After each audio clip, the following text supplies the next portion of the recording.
సునామీని సృష్టించారన్నమాట వారు. So director Buchibabu గారు మాట్లాడాల్సిందిగా కోరుకుంటున్నాం. అందరికీ నమస్కారం అండి. నా వెనకాల మా గురువు గారు ఉన్నారు, గురూజీ. పక్కన మేడం కూడా ఉన్నారు, లేకపోతే చెప్పబోతే తిడతారు. మేడం ఇంకా అంటే నేను కానీ దసరా శ్రీకాంత్ కానీ మన అజ్జుభయ్య కానీ మీ అందరూ ఇలా వచ్చామంటే, డైరెక్టర్స్గా వచ్చామంటే, అందరూ కార్తీక్ గారు కానీ అందరూ వచ్చామంటే కారణం ఒకే ఒక పర్సన్ అండి, సుకుమార్ గారు. అంటే సెట్లో మొదటిగా అడుగుపెట్టిన మొదటి రోజు నువ్వు డైరెక్టర్ రా అంటారు ఆయన. నేను డైరెక్టర్ అయితే అనుకుంటాం, అంటే నువ్వు డైరెక్టర్ అయితే సినిమా ఎలా తీస్తావో అలా తీయ అంటారు. సుక్కు సార్, మీ దగ్గర నుంచి ఇంకా చాలామంది వచ్చేస్తారో నాకు తెలుసు, దాంట్లో తిరగలేదు. నాకు తెలిసి ఈ జనరేషన్లో ఇంతమంది డైరెక్టర్స్ని తయారు చేసే పర్సన్ ఎవరినో ఉన్నారంటే ఇంకొకరు కూడా ఉండాలని కోరుకుంటాం. కానీ మా గురువు గారి దగ్గర ఇంకా చాలామంది ఉన్నారు, వస్తూనే ఉంటారు. ఎప్పుడో గోవాలో ఉన్నప్పుడు చెప్పారు, ఒరే సుకుమార్ రైటింగ్స్ అని బ్యానర్ పెడతారనుకుంటున్నారా అని. అంటే అది ఇంత అవుతుంది, ఇంత పెద్దది అవుతుంది సుక్కు సార్ నుంచి మేము ఎలా పడుతుంది, దాంట్లోంచి మేము పడతాం అన్నది ఎప్పుడు ఊహించలేదు సుక్కు సార్.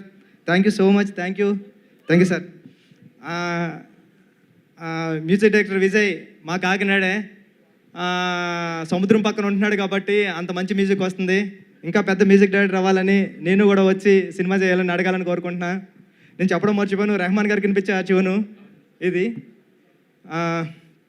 ఇంకా ఏం చెప్తాం, సుహాస్ ప్రతిసారి కొత్త సినిమా వస్తుంది, ఆల్ ది బెస్ట్. టీం అందరికీ ఆల్ ది బెస్ట్ అండి. అజ్జు భాయ్ గురించి చెప్పాలి. అర్జున్ అన్న, నేను సుక్కు సార్ దగ్గర వర్క్ చేసినప్పటి నుంచి నువ్వు నాకు తెలుసు. అంటే నేను మొట్టమొదటిసారిగా క్లాప్ బోర్డ్లో నాకు రాయడం దగ్గర నుంచి ఎడిటింగ్ బుక్లో ఎడిటింగ్ రాయడం నేర్పింది అర్జున్ అనే. నేను మానిటర్ చూస్తున్నా, ఆర్టిస్టులు ఎలా చేస్తారో ఒకసారి చూద్దామని వస్తుంటే డెప్మే కొట్టాను. నన్ను కొట్టి, నువ్వు ఇంకెక్కడ రావడానికి టైం ఉందిరా, నువ్వు అర్జెంటుగా వెళ్ళి ముందు ఆ వర్కులు చేయన్నాడు. అర్జున్, నువ్వు కొట్టింది నాకు గుర్తుంది.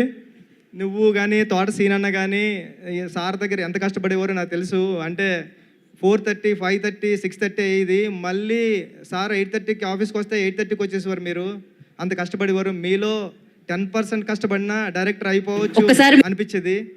ఆ 10%తోనే అయ్యాను డైరెక్టరు. మీరు 100% ఎఫర్ట్స్తో వస్తున్నారు. మీరు ఇప్పుడు ఎంత పెద్ద డైరెక్టర్ అవుతారో నాకు తెలుసు. ఎందుకంటే మీ కష్టం చూశాను. మీరు మాట్లాడుతుంటే నేను ఎమోషనల్ అయిపోయాను ఇప్పుడు. అంటే నాకు ఏడుపు వచ్చింది అక్కడ.